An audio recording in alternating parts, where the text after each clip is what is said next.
We can now go across to France 24's Catherine Norris-Trent standing by in Kabul. Catherine, you were in Afghanistan exactly 1 year ago. You're back now. You've been traveling around. What have you witnessed?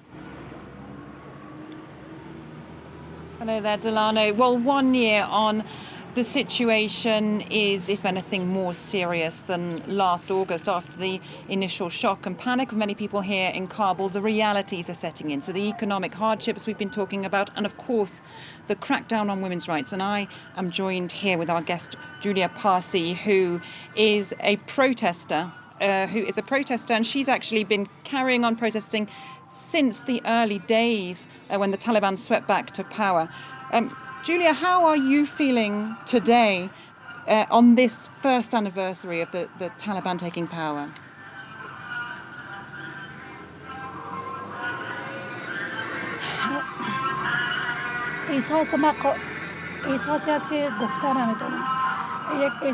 I have a feeling which is quite difficult to describe.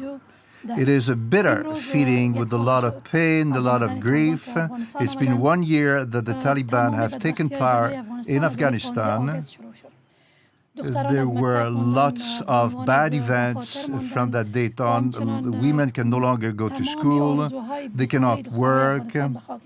All the hope that we had for the last 20 years for Afghan women were betrayed. And the Taliban have taken power nowadays thanks to people who have no knowledge. People in power are barbarians. They have no skills. And I have a bad feeling since I got up this morning, since I woke up. I have a feeling of pain. And I feel that I have the same feelings as all of the Afghan people, but women in particular. This is a dark day. In Kabul 2 days ago. How did you get the courage to go out on the streets and protest, knowing that you would meet, no doubt, a Taliban crackdown?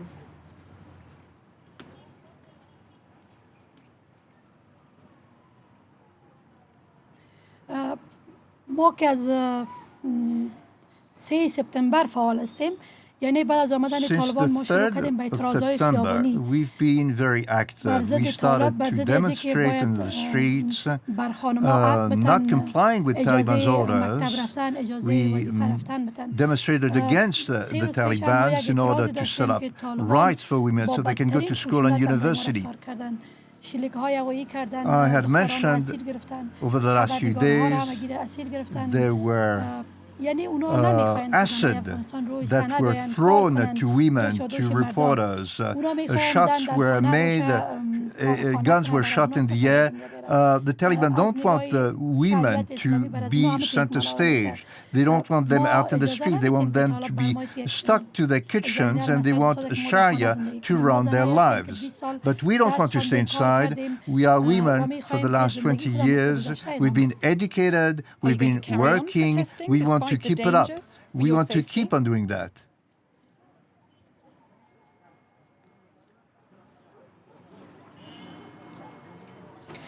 خب وقتی که یک کسی میخواد مبارزه کنه و میدان اعتراض بره when you want to demonstrate and fight, you can do it. You can put up with a lot of problems. You can even risk your life. We are the sort of people, when we go to demonstrate, we say goodbye to the rest of the family, to our kids, and we even give them advice, and then we go to demonstrate in the street. We even consider that we might not be able to come back home. So we have our will, we have our courage, and with other women, we mobilize all we can do and we keep on protesting. We're not scared.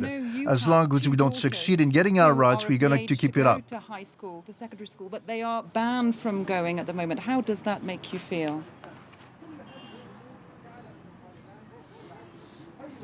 خب اینمی باعث شده که 2 تا دختر ما مکتب نمیره باعث شده که من اعتراض کنم ما مبارزه کنم ما حق دختر خود ما حق دخترای افغانستان 2 daughters cannot go to school.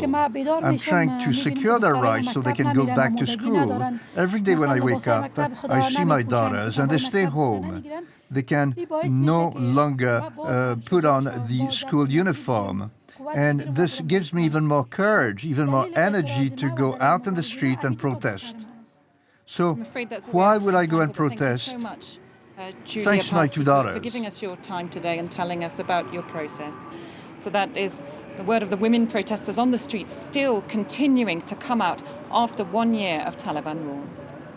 Catherine, thank you very much for that. Catherine Norris-Trent reporting there for us from Kabul, and France 24 special coverage continues throughout the day here on the channel. Stay with us.